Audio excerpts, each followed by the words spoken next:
কি হলো নীল? তুমি আমার সাথে কথা বলছো না কেন? কি কথা বলবো আপনার সাথে? বলা নাই কওয়া নাই, জোর করে একটা সম্পর্কে চাপিয়ে দেওয়া হলো আমাকে। কি কথা থাকতে পারে আপনার সাথে আমার? কি বলতে চাও তুমি? তোমার এই বিয়েতে মত ছিল না? একদমই না। কেউ আমাকে জানায়নি পর্যন্ত আপনার সাথে আমার বিয়ে হবে। তুমি আমাকে একবার জানাতে পারতে নীল। আমাকে জানালে তো আমি বিয়েটা ভেঙে দিতাম। জানালেও কোনো লাভ হতো না। সবাই নিজের অপরাধের দায় মুক্ত হতে চায়। কি বলছো তুমি নীল? আমি তো কিছুই বুঝতে পারছি না, ক্লিয়ার করে বলো। বুঝতে হবে না আপনার, আমাকে আমার মতো থাকতে দিন। এটা কি করে হতে পারে? আজ বিয়ে হয়েছে আমাদের, তুমি মানো আর না মানো, বিয়েটা তো সত্যি। তুমি এইভাবে আমাকে অপমান করতে পারো না। অপমান করছি না তো। আমি বলেছি বিয়েটা মানা আমার পক্ষে সম্ভব না। এটাই সবচেয়ে বড় অপমান নীল। বাসর রাতে স্বামী তার স্ত্রীকে বলছে সে তাকে মানে না। এর চেয়ে বড় অপমান আর কি হতে পারে? ঘরটা নিঃশব্দ। বাসর ঘরের সাজানো আলো যেন অস্বস্তির ভার আরো বাড়িয়ে তুলছে। নীল জানালার পাশে দাঁড়িয়ে পিঠ ফিরে আছে।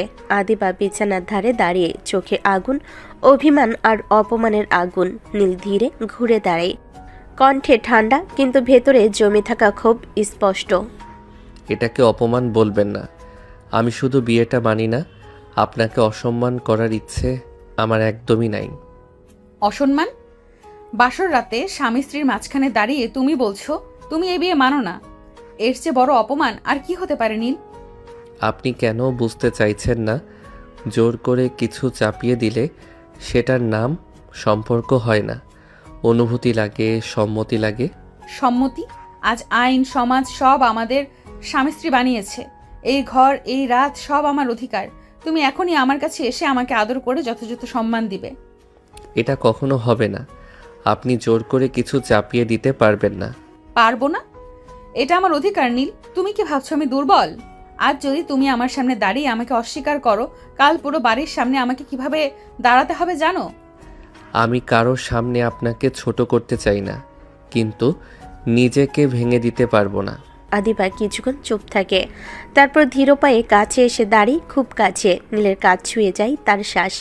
শোনো নীল, আমি ভালোবাসা ভিক্ষা করতে আসিনি। আমি যা চাই সেটা আমার জায়গা থেকে চাইছি। আজ তুমি আমার পাশে দাঁড়াবে, এইটুকুই দাবি। পাশে দাঁড়ানো আর অভিনয় এক জিনিস না। আজ যদি আমি মিথ্যে করি, কাল এই মিথ্যেটাই আমাকে খেয়ে ফেলবে। তাহলে শোনো, আমি এই বিয়ে ছাড়বো না। তুমি মানো বা না মানো, আমি দায়িত্ব নেব, কিন্তু অবহেলা সহ্য করব না। দায়িত্ব যদি একতরফা হয়, সেটাও বোঝা হয়ে যায়। আজ রাতে আলাদা করে ঘুমাবে, কিন্তু মনে রেখো এই ঘর থেকে পালানোর পথ নেই। ধীরে ধীরে তুমি বুঝবে আমি জোর করে কিছু চাই না, আমি শুধু আমার জায়গাটা নেই। নীল জানালার দিকে তাকিয়ে থাকে। বাইরে অন্ধকার, ভেতরে জমে ওঠে আরো গভীর অন্ধকার, অজানা ভবিষ্যৎ। চাপা অভিমান আর এমন এক সম্পর্কে আটকে পড়ার ভয়, যেখানে ভালোবাসা জন্মানোর আগেই যুদ্ধ শুরু। এই বিয়ে দুজনকে একই ছাদের নিচে এনেছে ঠিকই, কিন্তু হৃদয়ে দূরত্ব আরো বাড়িয়ে দিয়েছে। ঘরটা ধীরে ধীরে নিস্তব্ধ হয়ে এলো। আলো ঝলমলে পাশের ঘর এখন কেবল ভারী নীরবতার সাক্ষী। আদিবা আর কিছু বলল না। ক্লান্ত শরীরটা বিছানায় শুয়ে দিল, পিঠ ঘুরিয়ে শুয়ে ঠান্ডা অথচ দৃঢ় কণ্ঠে বলল, ভেবো না আমি অন্য রুমে চলে যাব। আমি চাই না কেউ আমার দিকে আঙুল তুলুক। কেউ যেন এটা না বলে আমার স্বামী আমাকে মানেনি। নীল কোনো উত্তর দিল না। এক মুহূর্তের জন্য তাকিয়েছিল আদিবার দিকে। সেই তাকানোই ছিল না রাগ, ছিল চাপা কষ্ট আর অসহায়তা। তারপর নিঃশব্দে ঘর থেকে বেরিয়ে গেল। বেলকুনিতে এসে দাঁড়াতেই ঠান্ডা হাওয়ায় ঝাপটা মুখে লাগলো। নীল সিগারেট ধরালো। আগুনের ছোট্ট শিখাটা কাঁপতে কাঁপতে জ্বলে উঠল, ঠিক তার ভেতরের অনুভূতির মতো এক টান। ধোঁয়া ফুসফুসে ঢুকলো, আবার ছাড়লো। চোখ দুটো অন্ধকার আকাশে আটকে রইল। তোমরা কেন এমনটা করলে? কেন নিজেদের দোষ ঢাকতে আমাকে বলির পাঠা বানালে? আরেকটা টান। ধোয়ার ভেতর যেন অসংখ্য প্রশ্ন ভাসতে লাগলো, তার সাথে তার দুঃখ ছুটে বেড়াতে লাগলো। আমারও তো একটা জীবন আছে, স্বপ্ন আছে, ইচ্ছা আছে। আমি কি পাথর নাকি? আমাকে জিজ্ঞেস করা দরকার ছিল না? মনের ভেতর হঠাৎ ভেসে উঠল আজ বিকেলের দৃশ্য। হঠাৎ বিয়ে, অচেনা সব সিদ্ধান্তের বোঝা। একবারও ভাবলে না আমি কি চাই? না, তোমরা শুধু ভেবেছো সমাজ কি বলবে, লজ্জা কোথায় বাঁচানো যাবে। চোখ জ্বালা করে উঠল নীল। তাড়াতাড়ি আরেকটা সিগারেট ধরলো, যেন আগুন নিয়ে নিজের কষ্টটা পুড়িয়ে ফেলতে চায়। ভেতরের ঘরে আদিপা জেগে আছে, চোখ বন্ধ, কিন্তু ঘুম নেই। নীলের বলা প্রতিটা কথা যেন কানে বাজছে। বুকের ভেতর কোথাও একটা চাপা ব্যথা জমে আছে।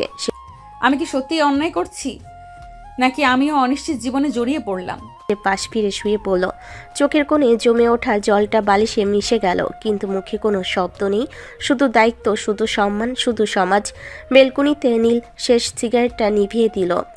আকাশের দিকে তাকিয়ে ফিসফিস করে বলল, জানো আদিবা, আমি তোমাকে ঘৃণা করি না, কিন্তু এই বিয়েটাকে মেনে নিতে আমার শ্বাস আটকে আসে।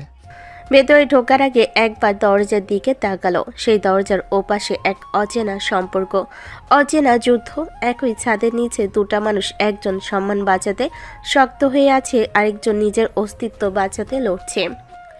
এই বিয়েতে ভালোবাসা এখনো আসেনি, এসেছে শুধু চাপ, নীরব কান্না আর প্রশ্ন, যার উত্তর কেউ দিতে প্রস্তুত নয়।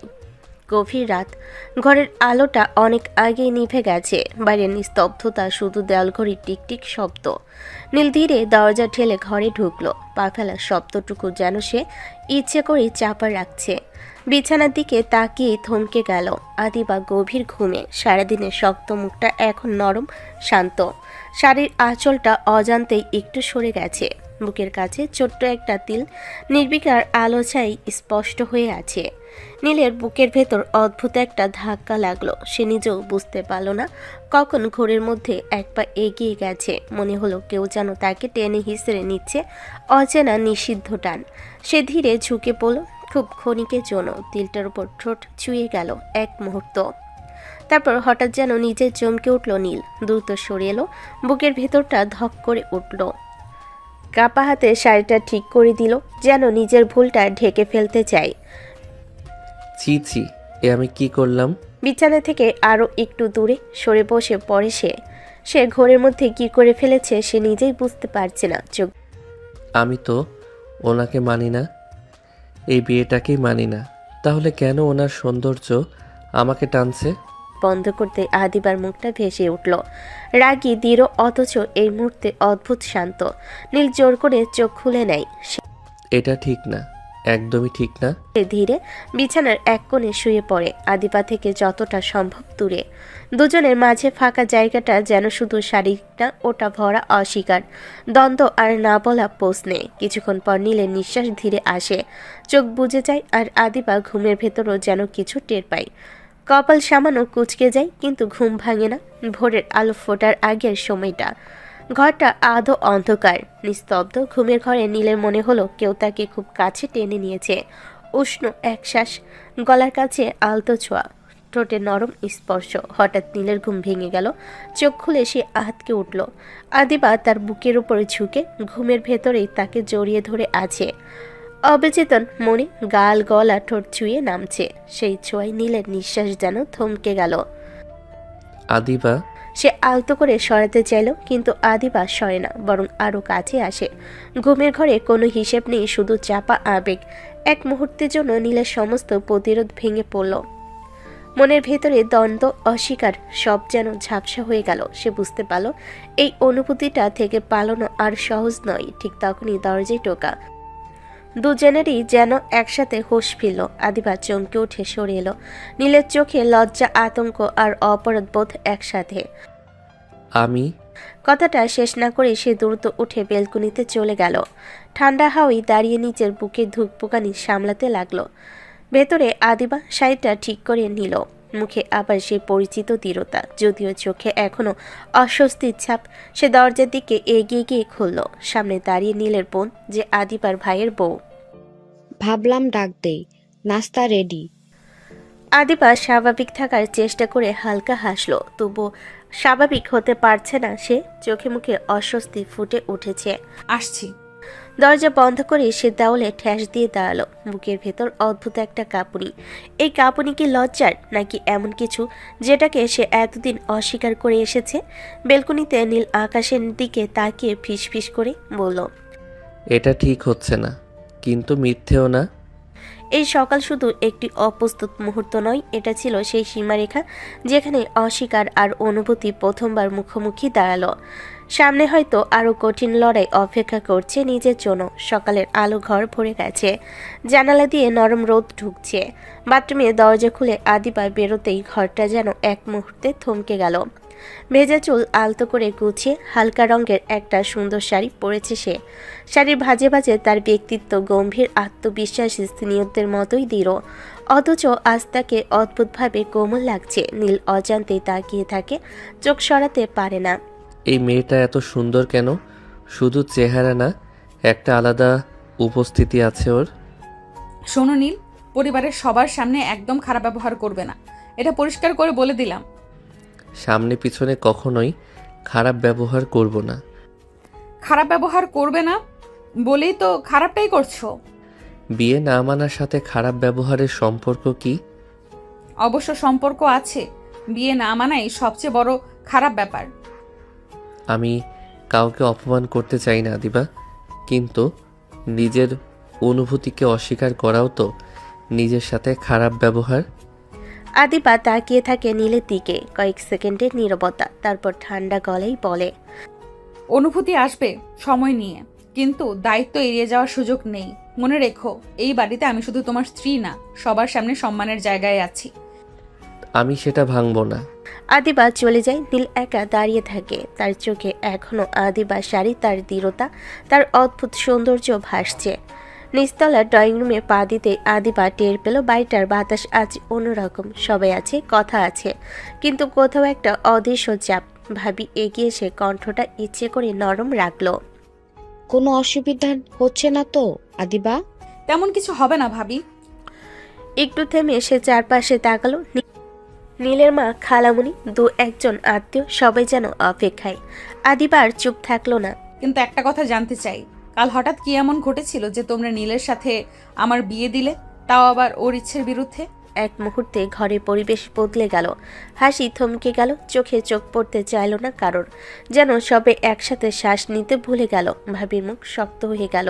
কালামণি চোখ নামিয়ে নিলেন, একজন ফিসফিস করে অন্যদিকে তাকালো। এই নীরবতার মধ্যেই নীলের মা এগিয়ে এলেন, আদিবার হাত ধরে মমতার স্বরে বললেন, ওসব বাদ দাও মা, অত ভাবতে নেই। তোমাকে ছেলের বউ হিসেবে পেয়ে আমার খুব খুশি লাগছে। আমি বুঝি আন্টি, কিন্তু খুশি কি একতরফা হলে চলে? নীল তো খুশি না। এই কথাটা যেন কারোর বুকে এসে লাগলো। নীলের মা এক মুহূর্তে থমকে গেলেন, তারপর হালকা হাসির চেষ্টা। সময় লাগবে মা, ছেলে মানুষই রাগ, সব ঠিক হয়ে যাবে। রাগ হলে বুঝতাম, কিন্তু এটা রাগ না, এটা অস্বীকৃতি। ঘরে আবার নীরবতা নেমে এলো। কেউ কথা বাড়ালো না, কেউ চোখ তুলল না। এই বাড়িতে অনেক কিছু লুকানো আছে যা আদিবা বুঝতে পারছে না। আর এমন এক বিয়ে যার পেছনে সত্যিটা কেউ বলতে চায় না। আদিবা বুঝে গেছে এই সম্পর্ক শুধু স্বামী স্ত্রীর টানা পড়েন না, এর গভীরে আছে এমন কিছু যেটা সামনে এলে অনেক মুখোশ খুলে পড়বে। ভাবি আদিবার হাত ধরে আলতো করে ডাইনিংয়ের চেয়ারে বসালেন। গলায় স্নেহ, আচরণে আপন ভাব। প্লেটে ভাত, ডাল, সবজি সাজিয়ে দিতে দিতে বললেন, নাও আদিবা, গরম গরম খাও, সকাল থেকে কিছুই খাওনি। আদিবা মাথা নেড়ে চুপচাপ বসে থাকে, চোখ এখনো আগের কথাগুলো রেশ। ঠিক তখনই উপর দিক থেকে নীল নেমে এলো। সবার চোখ এক মুহূর্তের জন্য ওর দিকে যায়। ভাবি ওদিকে তাকিয়ে প্লেট এগিয়ে দিলেন। নীল, খা, দুজনে একসাথে খাও। নীল একটু থমকে দাঁড়ায়, আদিবার দিকে একবার তাকাই, তারপর দৃষ্টি সরিয়ে নেয়। আপু, একটু বাইরে যাব। আগে খাবি তারপর যাবি, সকাল থেকে কিছুই খাসনি। নীল আর কথা বাড়ে না, চেয়ার টেনে বসে পড়ে। প্লেটে ভাত নেই, খেতে শুরু করে চুপচাপ। মাথা নিচু আদিবা পাশে বসে আছে। খাওয়ার ছন্দে নীলের হাতের নড়াচড়া চোখে পড়ে। তার ভেতরে অদ্ভুত একটা অনুভূতি, রাগ, দায়িত্ব আর অস্বীকারের মাঝখানে কোথাও নরম একটা টান। ভাবি দুজনের দিকে তাকিয়ে সন্তুষ্টির নিঃশ্বাস ফেলেন। একসাথে বসে এটুকুই তো চাই। খাওয়া শেষ, এখন যাই। খাওয়া শেষ করে নীল আর এক মুহূর্ত দেরি করলো না, কারোর দিকে ঠিকমতো না তাকিয়ে বাইরে বেরিয়ে গেল। আদিবা চুপচাপ সব দেখল, কিছু বলল না, শুধু নিজের রুমে উঠে গেল। দরজা বন্ধ করে জানালার পাশে দাঁড়িয়ে থাকলো অনেকক্ষণ। বুকের ভেতর কেমন একটা ভার জমে আছে, অথচ সেটা কারোর সামনে নাম দেওয়ার মতো নয়। বাইরে চায়ের দোকানের সামনে নীলের বন্ধুরা বসে আছে। নীলকে দেখেই একজন হেসে উঠল। আরে ভাই, শুনলাম নাকি বিয়ে করেছিস? আর বলিস না ভাই, অনেক কাহিনী। কাহিনী থাকুক পরে, আগে বল বউ কেমন? নীল এক মুহূর্ত চুপ করে থাকে। চোখের সামনে ভেসে ওঠে আদিবার মুখ, শাড়িতে মোড়া, আত্মবিশ্বাসী, অদ্ভুত সুন্দর। সে মুখ ঘুরিয়ে বলে, সুন্দরী তো, কিন্তু মানতে পারছি না। মানে সুন্দরী কিন্তু মানতে পারিস না, এটা কেমন কথা? নীল হালকা হাসে, কিন্তু সেই হাসিতে কোনো আনন্দ নেই, যেন কোনো এক বিষাদের ছায়া ভেসে উঠল। এটাও একটা কাহিনী, কোনো একদিন বলবো। আরে ভাই, সুন্দর বউ না মেনে থাকতে পারবি? দেখিস খালি আদর করতে মন চাইবে। নীল চায়ের কাপে তাকিয়ে থাকে, শব্দগুলো যেন মাথার ভেতর ঘুরপাক খায়। দেখি কতদিন পারি। বেশি দিন না রে, মানুষের মন বড় বেয়াদব জিনিস। নীল আর কিছু বলে না, দূরে তাকিয়ে থাকে। মনের ভেতর একটা প্রশ্ন ঘুরছে। সে আদিবার সৌন্দর্য অস্বীকার করতে পারছে না, আবার সম্পর্কটাকেও মেনে নিতে পারছে না। একদিকে বন্ধুর হাসি ঠাট্টা, অন্যদিকে নীলের ভেতরে যুদ্ধ। আর সেই একই সময়ে এক ঘরে বসে থাকা আদিবার সে জানে না এই সম্পর্কের সবচেয়ে কঠিন লড়াইটা শুরু হচ্ছে দুজনের নিজের মনেই। বিকেলের সময়টা আদিবার কাছে অদ্ভুত ভারী লাগছিল। জানালার পাশে দাঁড়িয়ে বারবার নিঃশ্বাস নিচ্ছে, কেমন এক অস্থিরতা ভেতরে জমে আছে। মনে হলো শাড়িটা খুলে আরাম কিছু দরকার। সে ধীরে শাড়িটা খুলে রাখলো। থ্রি পিসটা বের করতে ঠিক সেই মুহূর্তে দরজার শব্দ। নীল আদিবা চমকে উঠল। সে তখনও শাড়িটা গুছিয়ে নিচ্ছে। নীলের চোখ আটকে গেল হঠাৎ অনিচ্ছায়। এক মুহূর্তে নীরবতা, তারপর নীল নিজেকে সামলে নিল, কণ্ঠটা নরম হয়ে গেল। সুন্দর লাগছে আপনাকে। আদিবা কিছু বলল না, তাড়াতাড়ি শাড়িটা হাতে নিয়ে প্যাঁচাতে প্যাঁচাতে ঘুরে দাঁড়ালো। মুখে কোনো কথা নেই, কিন্তু সেই নীরবতায় যেন অনেক কিছু বলে দিচ্ছিল। নীলের ভেতরে ঢেউ উঠল অস্বীকার আর টানের দ্বন্দ্ব। সে আর নিজের মধ্যে থাকতে পারল না। ধীরে ধীরে এসে আদিবাকে পেছন থেকে আলতো করে জড়িয়ে ধরল। স্পর্শটা ছিল অনিশ্চিত, দ্বিধায় ভরা, কোনো জোর নেই, শুধু থমকে থাকা অনুভূতি। আদিবা কাঁধ শক্ত করে দাঁড়িয়ে থাকে। নীলের শ্বাস তার কাঁধে এসে লাগে। সে কিছুক্ষণ চুপ থাকে, তারপর হালকা স্বরে বলে, নীল থামো। একটা মুহূর্তে সব থেমে যায়। নীল হাত সরিয়ে নেয়, দুজনের মাঝখানে আবার সেই দূরত্ব। নীল এক পা পিছিয়ে বলে, সরি, আমি নিজেকে সামলাতে পারিনি। আদিবা ধীরে শাড়িটা ঠিক করে নেয়। নীল দরজার দিকে এগোয়। বেরোনোর আগে একবার পেছনে তাকাই। আদিবা জানালার দিকে মুখ করে দাঁড়িয়ে। আলো ছায় তার অবৈ শান্ত, অথচ দূরের রাত হয়ে এসেছে। ঘরটা শান্ত, আলো নরম, কিন্তু ভেতরে চাপা উত্তেজনা এখনো স্থির হয়নি। আদিবা বেলকুনি থেকে ধীরে নীলের দিকে এগিয়ে আসে, চোখে কিছু অস্পষ্ট, কিছু দৃঢ়। তুমি কি কাউকে ভালোবাসো? হঠাৎ এ কথা কেন? যদি না ভালোবাসো তাহলে আমাকে মানতে সমস্যা কি? নীল একটু চুপ করে থাকে। ভেতরে কষ্ট আর দ্বন্দ্ব গলতে চায় না। সে কি বলবে ভেবে পাচ্ছে না। আর হয়তো এমন কিছু আছে যা আমি বলতে পারছি না। কেন পারছো না বলতে? জানি না। আদিবা আর ধৈর্য রাখতে পারল না। নীলের গলা জড়িয়ে ধরে, কণ্ঠে কম্পন, চোখে স্পষ্ট আবেগ। মেনে নাও আমাকে তুমি নীল, আমার ভালো লাগছে না কিছু। কেন? আপনি তো অন্য কাউকে ভালোবাসেন, তাহলে আমাকে চাচ্ছেন কেন? এটাই হয়তো স্বামী স্ত্রীর বন্ধন। ভালোবাসা একরকমই আসে না সব সময়। কখনো দায়িত্ব, কখনো সম্মান, কখনো সময়, সব মিলে বানায় এই সম্পর্ক। নীল কিছুক্ষণ চুপ করে থাকে। ভেতরে একটা অদ্ভুত ধাক্কা, চোখে অন্য কোনো আবেগ, আশ্চর্য, দ্বিধার, অস্বীকারের মধ্যে টান। দায়িত্ব আর অনুভূতি কত জটিল। ঘরটা তখন নরম আলোয় ডুবে আছে। জানালার পর্দা নড়ে, বাতাস ঢুকে পড়ে, কিন্তু ভেতরে ভারী অনুভূতিটা নড়ে না। আদিবা হঠাৎ নীলের কাছে এগিয়ে আসে। দ্বিধা নেই, শুধু ক্লান্ত আবেগ। সে নীলকে আলতো করে জড়িয়ে ধরে, কণ্ঠে ভাঙ্গন, শব্দগুলো কাঁপছে। একটু আদর করো না নীল, আমার তোমাকে কাছে পেতে মন চাচ্ছে।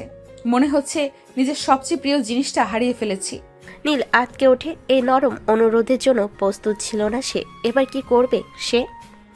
আপনি কি বলছেন এসব? আদিবা মাথা তুলে নীলের দিকে তাকায়, চোখে জল চিকচিক করছে। সে নীলের গাল ছুঁয়ে দেয়, কপালে গালে আলতো চুমু, সবই খুব সংযত, খুব মানবিক। আমাকে আদর করে সব ভুলিয়ে দাও নীল, আজ আমার ভেতরটা খুব ফাঁকা লাগছে।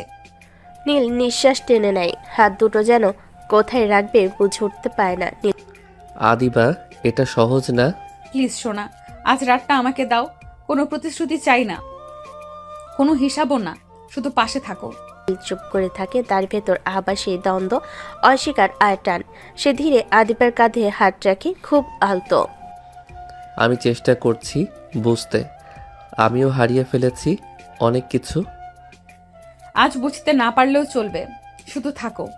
রাতের নিঃশব্দ ঘরটা দুজনের অনুভূতির জন্য পুরোপুরি যেন আলাদা। বাতাস নরম, কিন্তু ভেতরের উত্তেজনা থমথমে।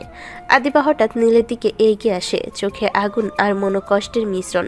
ধীরে ধীরে সে নীলের মুখের দিকে ঠোঁট বাড়ায়, আলতো নিঃশব্দে ঠোঁটের সঙ্গে ঠোঁট মিলিয়ে কিস করতে লাগলো। নীল প্রথমে স্তব্ধ, চোখ বড় হয়ে যায়, নিঃশ্বাস থেমে যায়। কিছুক্ষণ কেটে গেলে নীল আলতো করে আদিবার হাত সরিয়ে দেয়, শান্ত কিন্তু কণ্ঠে, সামান্য রাগের মতো নয়, যে রাগটা নিজের ওপর, নিজের সীমাহীন টানের জন্য। আদিবা, আমাকে একটু সময় দিন। আদিবা থামিনি, ধীরে ধীরে নীলকে আবার জড়িয়ে ধরে, কিস করতে করতে কণ্ঠে ভাঙ্গা স্বরে ফিসফিস করে। আদর করো না প্লিজ। নীল চোখ বন্ধ করে মাথা নাড়া দেয়, মনে মনে ভাবছে এই অদ্ভুত অনুভূতিটা কতটা নিয়ন্ত্রণের বাইরে। কিন্তু সে জানে আদিবার সামনে রাগ দেখানো বা জোর করা ঠিক হবে না। বুঝছি, আমি চেষ্টা করব। আদিবা নীরব থাকে না, ঠোঁট আবার নীলের ঠোঁটে মিলিয়ে দেয়, আলতো চাপ দি, যেন শুধু ছোঁয়ার মধ্য দিয়ে নিজের অব্যক্ত আবেগ বের করছে। একটু একটু কাছে থাকো, আমি চাই শুধু কাছে থাকো।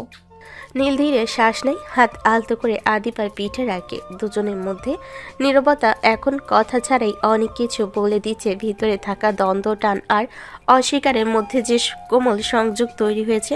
রাত গভীর, ঘরটা শান্ত, শুধু ঘড়ির টিকটিক আর দুজনের নিঃশ্বাস। নীল চোখে অদ্ভুত দ্বিধা আর আগ্রহ নিয়ে এগিয়ে আসে। আদিবা তখনও শাড়ি ঠিক করছে, চোখে অস্থিরতার ছাপ। হঠাৎ নীল ধীরে আদিবাকে কোলে তুলে নেয়, চুপচাপ অথচ স্পর্শে ভরা উত্তেজনায় বিছানার দিকে এগিয়ে গিয়ে ধীরে শুইয়ে দিল। হাতের মাঝে আদিবার গা, নরম প্রাণবন্ত। এখন ঘুমান, পরেই আদর করব। এখন করো না। পরে করব বলছি তো, এখন ঘুমান। তাহলে তোমাকে জড়িয়ে ধরে ঘুমাবো। কই নীল ধীরে ধীরে শুয়ে পড়ে, হাত বাড়িয়ে আদিবাকে জড়িয়ে ধরে। আদিবা তার পাশে মাথা রেখে চোখ বন্ধ করে। নীল নিচের হাতের মধ্যে তার কোমলতা অনুভব করছে, শরীরের কাছে থাকা টান, হৃদয়ে হালকা ধাক্কা, সব মিলিয়ে দুজনের মধ্যে একটা শান্ত কিন্তু শক্ত সংযোগ তৈরি হলো। আদিবার নিঃশ্বাস ধীরে ধীরে ভারী হয়ে আসছে, ঘুম না এলেও চোখ বন্ধ। নীলকে জড়িয়ে ধরে সে কিছুটা নিরাপদ বোধ করছে। সকালের রোদ ঘরে ঢুকেছে, আকাশ নরমালই ভরে, ঘরের ভিতর ঠান্ডা হাওয়া লাগছে। নীল বাথরুম থেকে বেরিয়ে আসে, শার্ট প্যান্ট অফিসের জন্য তৈরি হচ্ছে। আদিবা জানালার কাছে দাঁড়িয়ে, চোখে একটু অস্থিরতা। যাচ্ছ তুমি? অফিসে। আদিবা ভুরু কুঁচকে তাকায়, কণ্ঠে আভাস আর উত্তেজনা আর অভিমান মিশ্রিত। তুমি কি আমাকে মেনে নিচ্ছ? সময় লাগবে, একদিনে সব ঠিক হবে না। তাহলে রাতেই যে জড়িয়ে ধরে রেখেছিলে, সেটা কি মানার প্রমাণ না? না, সেটা আপনার জেদের জন্য। আদিবা চোখ বুজে শ্বাস ছাড়ে, কিছু বলো না। নীল বের হয়ে নিচে চলে যায়, খাওয়ার টেবিলে চুপচাপ বসে, এক চামচ ভাত আস্তে আস্তে খায়। আদিবা জানালা দিয়ে তাকিয়ে থাকে, নিচে নামতেই আড্ডার ঘরটা গরম হয়ে উঠল। নীলের মা দৃষ্টি দিয়ে আদিবার দিকে তাকলেন, মুখে হাসি আর কোমলতা। তুমিও বসো মা। আদিবা হালকা মাথা নেড়ে চুপচাপ চেয়ার টেনে বসে যায়। প্লেটে ভাত, ডাল, সবজি সাজানো আছে। সে কিছুটা অস্থির চোখে দৃষ্টি হারায়, কিন্তু মুখে দৃঢ়তা। খাবারে হাত রেখে নীলের মা আবার বলেন, নীল, আজ তাড়াতাড়ি এসে বৌমাকে একটু ঘুরতে নিয়ে যাস। বাইরে একটু সময় কাটালে ভালো হয়। 2 দিন ছুটি কাটিয়েছি মা, তাড়াতাড়ি আসতে পারবো না। হ্যাঁ, কিন্তু কিছুক্ষণ সময় বের করা যায় নাকি? কেমন যেন বৌমা আজ একটু অস্থির মনে হচ্ছে। দেখবো মা, অফিসের কাজও আছে, তাড়াতাড়ি আসা সম্ভব হবে না। নীল ধীরে বেরিয়ে যায়। আদিবা চুপচাপ টেবিলে বসে থেকে তাকিয়ে থাকে, যেন সময়টা থেমে গেছে। নীলের মা আর আদিবার ভাবি একে অপরের দিকে তাকিয়ে হালকা হাসি বিনিময় করে। ওদের দুজনকেই আজ অদ্ভুত লাগছে। হ্যাঁ মা, কিন্তু সময়ের সঙ্গে সব ঠিক হয়ে যাবে। নীল ধীরে ধীরে বুঝবে আদিবাকে, আর আদিবা সে নিজেও জায়গা ঠিক করে নেবে। ছেলেটা বুঝলেই হয়। দেখছো আদিবা, সব সময় বোঝা যায় না, কিন্তু সময় আর ধৈর্য সবকিছু মেলাতে সাহায্য করে। নীল অফিসের রাস্তায় গাড়ি চালাচ্ছে। বেশ বেলা এখনো সকাল, কিন্তু মনে মনে অস্থিরতা লেগে আছে। অফিসে ঢুকতেই বন্ধু এসে হাজির। কিরে ভাই, বউ রেখে অফিসে আসতে মন চায় নাকি? আরে শালা, জানিস তো বউকে মানি না। শালা, সারা রাত রোমান্স করে এখন বলো মানি না? কী সব বলিস? গলায় কি হলো? কামড়ের দাগ কেন? নীল হঠাৎ লজ্জায় চোখ নামিয়ে নিল। মনে মনে আগের রাতের ঘটনায় ভেসে উঠল আদিবা ঠোঁটে স্পর্শ কামড় দিয়ে ফেলে গলায়। আরে ভাই, আমি না, বউ জোর করে দিছে। বন্ধুরা হেসে উঠল। নীল চুপচাপ বসে, কিন্তু ভেতরে দ্বন্দ্ব আর বেড়ে যায়। একদিকে অস্বীকার, অন্যদিকে রাতের আবেগ, সব মিলিয়ে তার মন ভারী। নীল অফিসের ভেতরে পা রাখতে চারপাশ জুড়ে ব্যস্ততা। তার আরেক বন্ধু যে একই অফিসে কাজ করে হঠাৎ তার দিকে এগিয়ে আসে, ঠোঁটে লজ্জা মেশানো হাসি। ভাই, তোর বউকে দেখাবি না?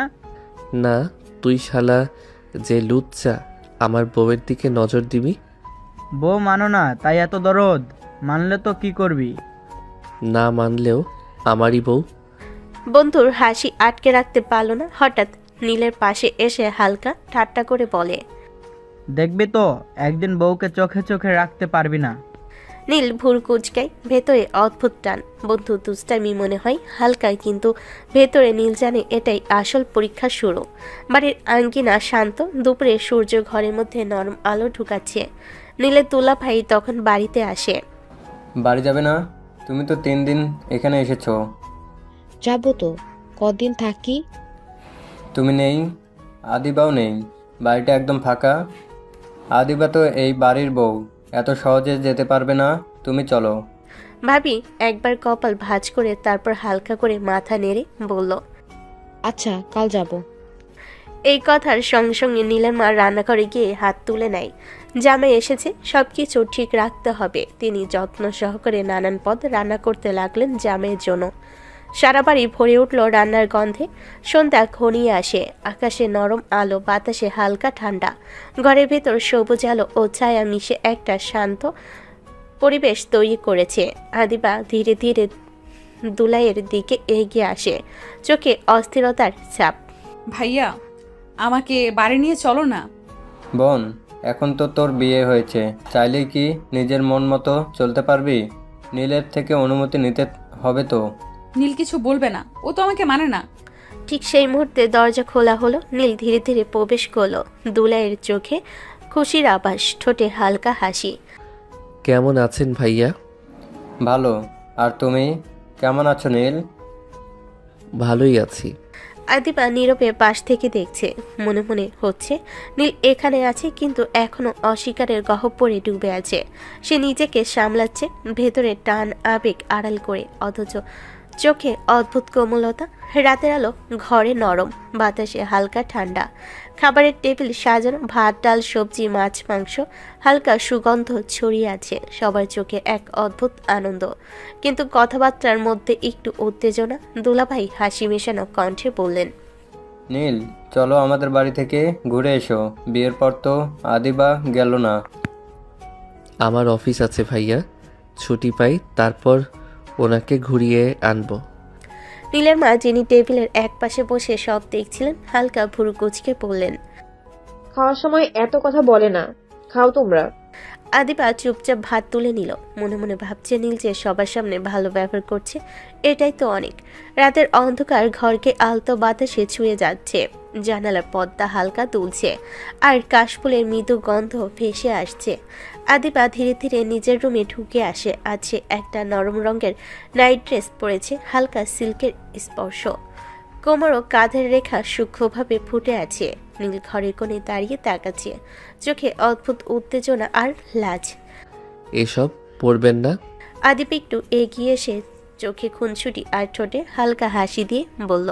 কি সমস্যা নীল? আমার সমস্যা হয়।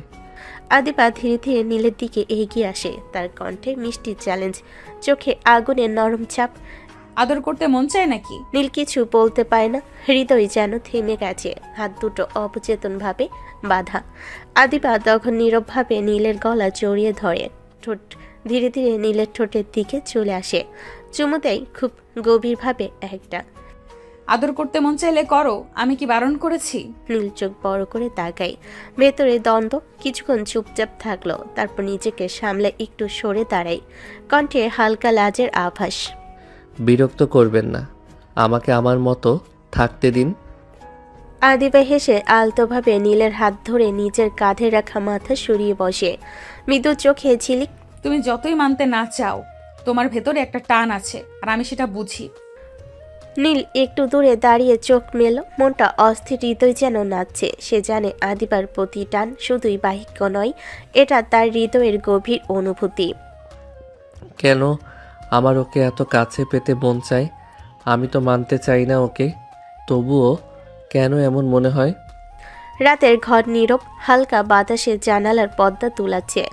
আদিবা ধীরে ধীরে নীলের নিজের পাশে দাঁড়ালো, চোখে অস্থিরতা আর ঠোঁটে লাজের চাপ। সে ধীরে নাইট ড্রেসের ফিতা খুলতে লাগলো, হাত ভীষণ দৃঢ়, কিন্তু চোখে মিষ্টি চ্যালেঞ্জ। আজ আর পালাবে না নীল, আদর করো আমাকে। নীল চোখ বড় করে তাকালো, ভেতরে দ্বিধা, লজ্জার আগ্রহ সব মিলেমিশে কেঁপে উঠছে। তার হাত অবচেতনভাবে আগালো। সে আর ধীরে ধীরে আদিবার দিকে এগিয়ে গেল। মৃদু নিঃশ্বাস পড়ছে, হৃদয় দ্রুত ধুকছে। নীল ধীরে আদিবার বুকে মুখ ডুবিয়ে কিস করতে লাগলো। আদিবার নিঃশ্বাস থমকে যায়, গলায় ফিসফিস হালকা দম ভাঙ্গা শব্দ। আর পালাবার চেষ্টা করলে খবর খারাপ করব নীল। নীল তখন আর থামতে পারল না, ধীরে ধীরে আদিবাকে কোলে তুলে বিছানায় শুয়ে দিল, হাত দুটো কোমলভাবে জড়িয়ে ধরে।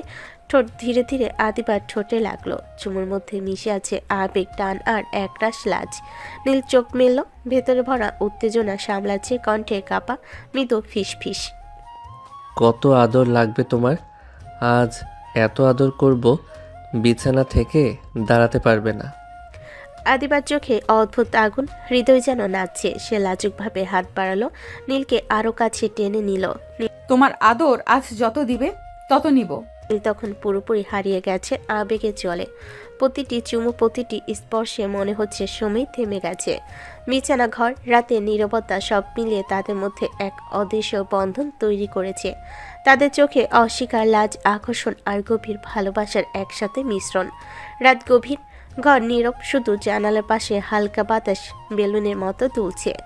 দুজন আদিবা নীল ক্লান্ত শরীরে একে অপরকে জড়িয়ে ঘুমিয়ে আছে। আদিবার হাত নীলের কাঁধে, অনিল আদিবার কোমল পিঠে মাথা রাখে। রাতের নীরবতা শুধু তাদের নিঃশ্বাসের সঙ্গে মিলেমিশে আছে। হঠাৎ ফোনের রিং ঘরে নিস্তব্ধতাকে ভেঙে দিল।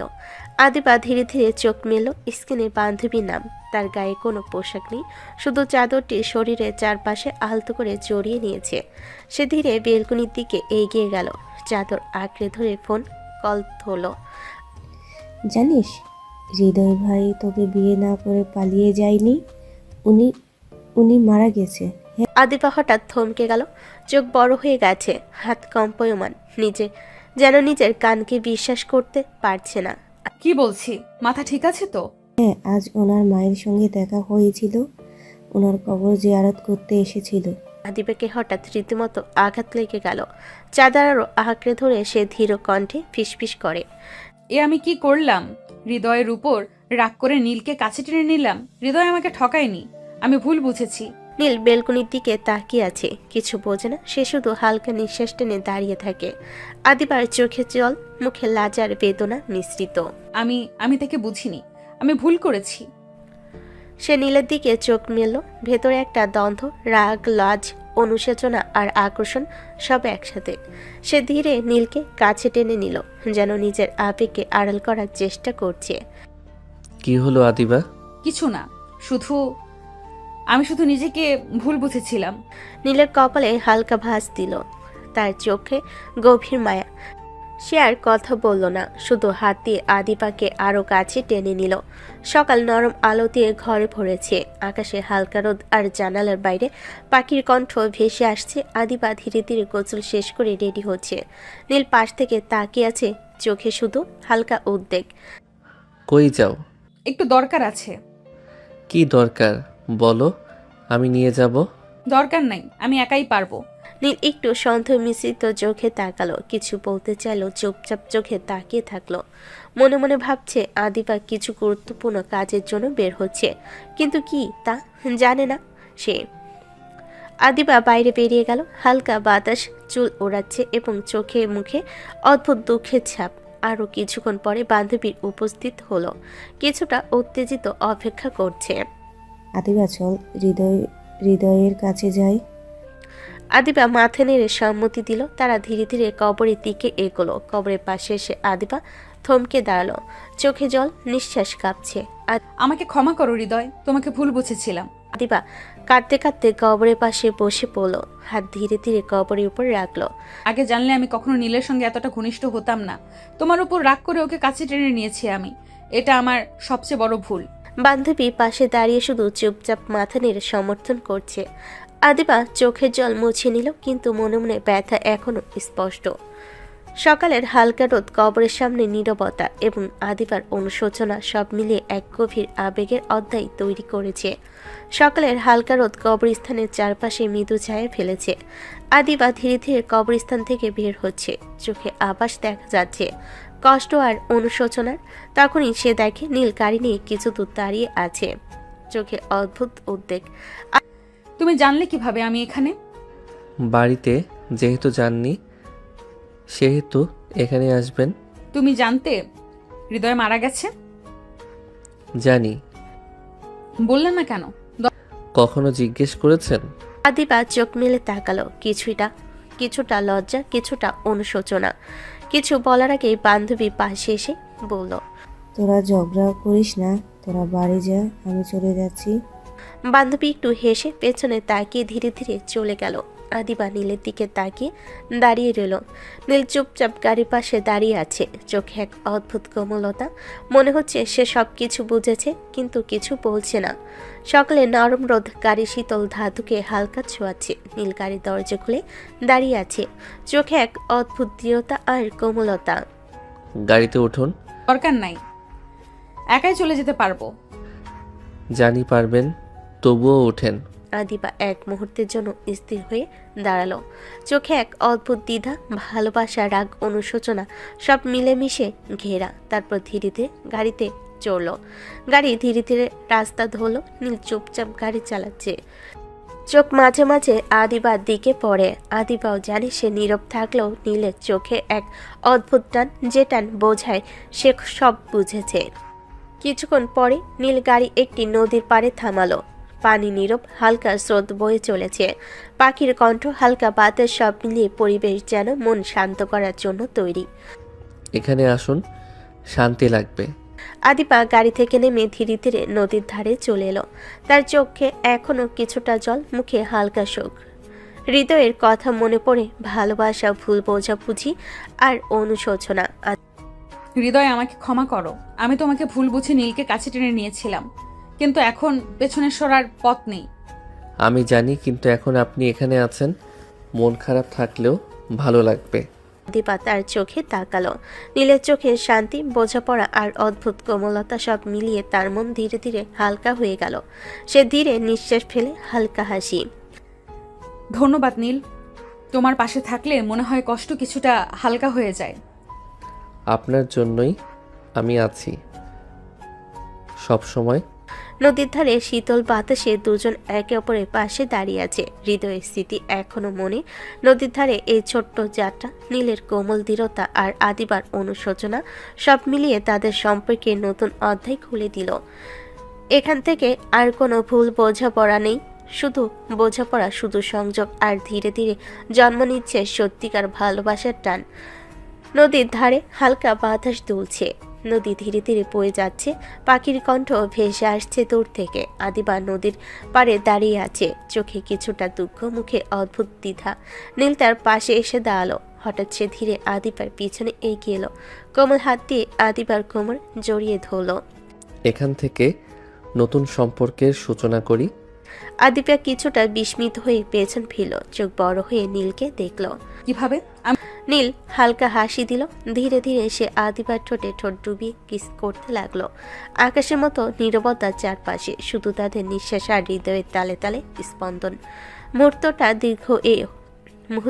দীর্ঘ হয়ে এলো।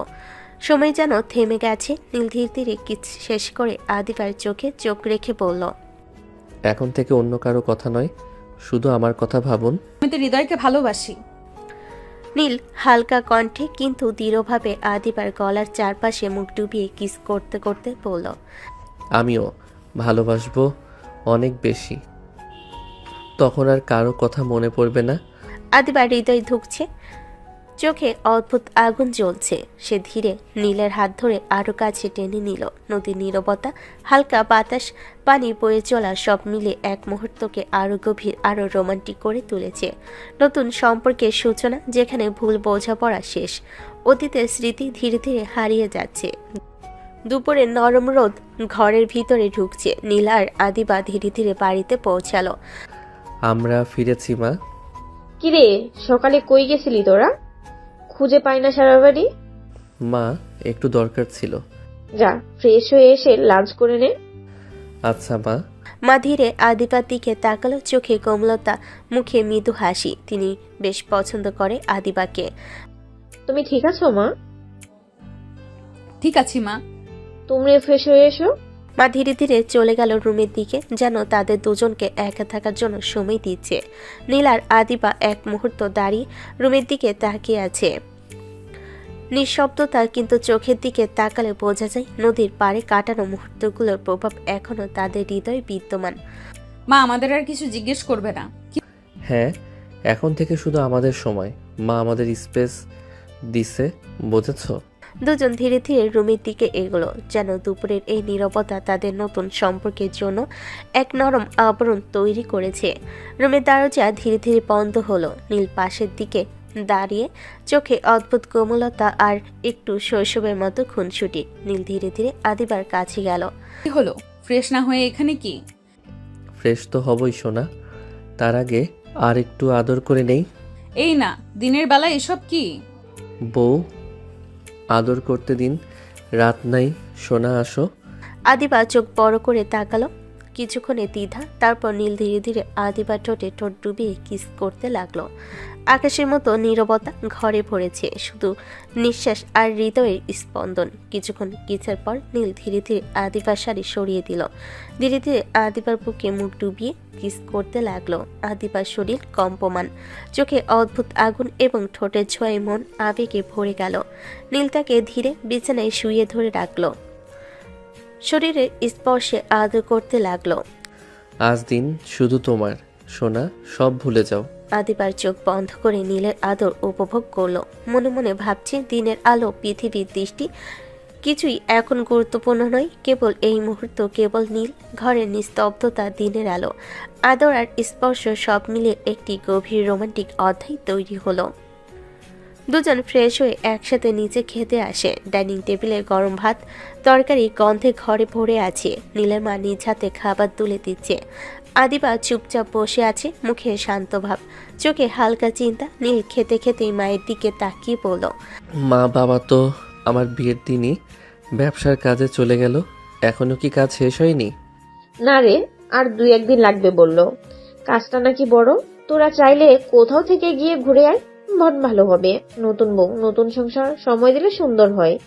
অফিসে অনেক কাজ, বা কাজ একটু কমলে যাব। আদিবা এতক্ষণ চুপ করেছিল। সে ধীরে মাথা তুলে মায়ের দিকে তাকালো, কণ্ঠে একটু দ্বিধা, কিন্তু চোখে সাহস। মা, আমি একটা কথা বলতে চাই। বলো মা। সারাদিন বাসায় থাকলে সময় কাটে না, আমার খুব বোরিং লাগে। আমি কি জব করতে পারি? জব কেন করতে হবে? সময় কাটানোর জন্য নিজেকে ব্যস্ত রাখতে চাই। দেখো, যেটা তোমার ভালো মনে হয় করো।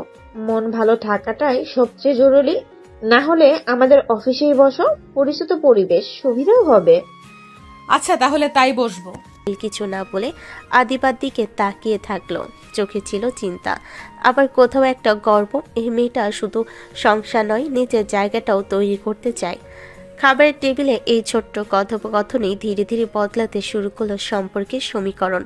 আদিবা শুধু কারোর বউ নয়, সে নিজের মতো করে বাঁচতে চায়। আর নীল অজান্তে সেই বদলের পথের পাশে দাঁড়িয়ে যেতে শুরু করেছে।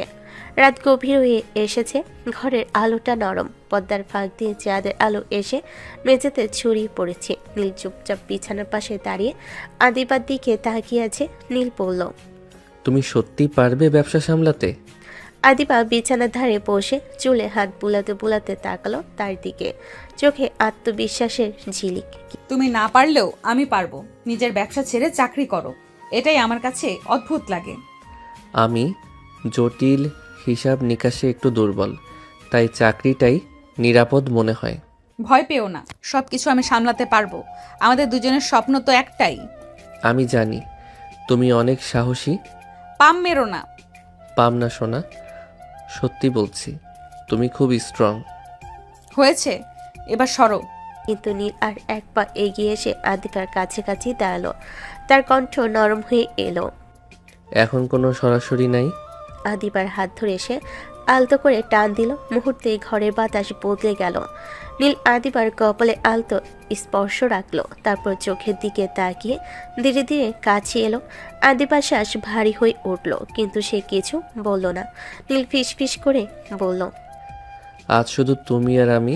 আদিবা চোখ বন্ধ করল। সব কথা, সব যুক্তি, সব অভিমান যেন এই এক মুহূর্তে হারিয়ে গেল। নীল তাকে বিছানার দিকে নিয়ে গেল, যেখানে আলো ছায়ার মাঝে দুজনের নীরবতা আরো গভীর হয়ে উঠল। ঘরের দরজা বন্ধ, বাইরের পৃথিবী দূরে, ভেতরে শুধু নিঃশ্বাস, ভালোবাসার একে অপরের প্রতি নিঃশব্দ আশ্বাস। রাতটা ধীরে ধীরে তাদের দুজনকে আরো কাছে এনে দিল। নিশ্চুপ রাত পেরিয়ে নতুন সকাল।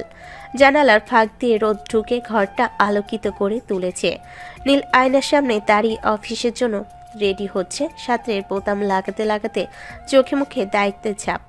পাশে আদিবা আলাদা রকম ব্যস্ত। আজ সে ঘরের মানুষ নয়, শুধু পরিবারের ব্যবসার দায়িত্ব তার কাঁধে। নীল আয়নায় তাকিয়ে বলল, আজ তো দেখি তুমি একেবারে অফিস লুক। ব্যবসার কাজে বসতে গেলে সিরিয়াস হতে হয়। নীল পিছন থেকে এসে তাকে জড়িয়ে ধরল। কণ্ঠে মিশে আছে গর্ব, যেন এই মেয়েকে নিয়ে যাই ভাবে কম লাগে। জান, তোমাকে একদম বস লাগছে। বসই তো। বাবা বাড়ি নেই, এই 2 দিন সব দেখাশোনা আমারই দায়িত্ব। জানি তুমি পারবে, আমি নিশ্চিন্ত। তুমি অফিসে মন দাও, এখানে সব আমি সামলে নেব।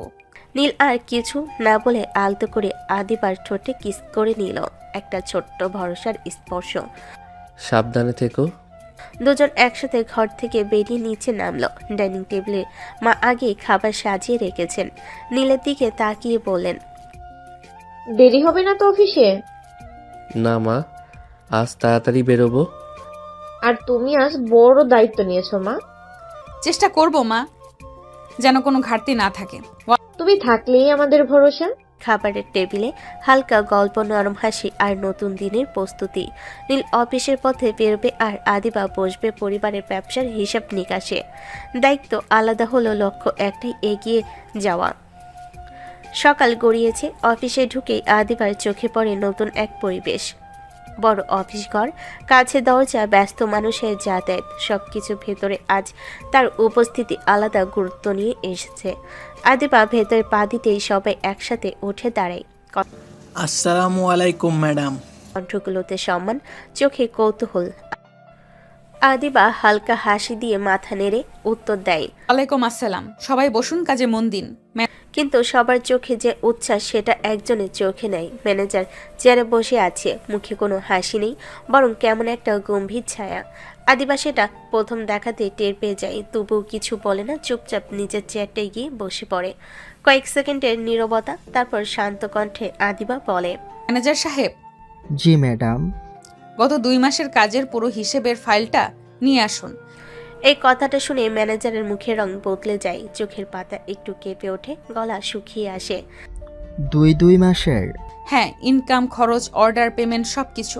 আমি বিস্তারিত দেখতে চাই। চারপাশে চাপা নীরবতা নেমে আসে। কর্মচারীরা বুঝে যায় আজ শুধু বসে থাকার দিন না। ম্যানেজার চেয়ার থেকে উঠতে উঠতে বলল। সে আমি নিয়ে আসছি ম্যাডাম। বেরিয়ে যেতে আদিবা টেবিলে রাখা কলমটা হাতে নাই। মনে মনে ভাবছে এই অফিসে শুধু নামের জন্য না, দায়িত্বের জায়গা। বাবার অনুপস্থিতিতে কাউকে ছাড় দেওয়া যাবে না। কিছুক্ষণ পর ম্যানেজার ফিরে আসে মোটা ফাইল হাতে, মুখ আরও শুকনো, কপালে হালকা ঘাম। এই নিন ম্যাডাম। আদিবা ফাইলটা হাতে নিয়ে ধীরে ধীরে পাতা উল্টাতে থাকে। চোখ বোলাই সংখ্যার পর সংখ্যা, ঠোঁটের কোণে এক চিলতে কঠিন হাসি। বসুন, আজ আমরা এখান থেকে শুরু করব। তার কণ্ঠে এমন দৃঢ়তা যে পুরো অফিস বুঝে যায় আজ থেকে নিয়ম বদলাতে চলেছে। ফাইলের পাতা উল্টাতে উল্টাতে আদিবার ভুরু দুটো ধীরে ধীরে কুঁচকে আসে। সংখ্যাগুলো যেন ঠিকঠাক দাঁড়াচ্ছে না। সে আবার প্রথম পাতা থেকে হিসেব মিলিয়ে দেখে। তারপর ক্যালকুলেটরটা টেবিলের উপর টেনে নেয়। Tick tick tick tick. ঘরের ভেতর শুধু ক্যালকুলেটরের শব্দ। হঠাৎ আদিবা থেমে যায়, চোখ দুটো স্থির, ঠোঁট শক্ত। সে ধীরে মাথা তুলে ম্যানেজারের দিকে তাকায়। একটা ব্যাপার বুঝিয়ে বলবেন? জি ম্যাডাম। লাস্ট 2 মাসে প্রায় 20 লক্ষ টাকা হিসাব মিলছে না।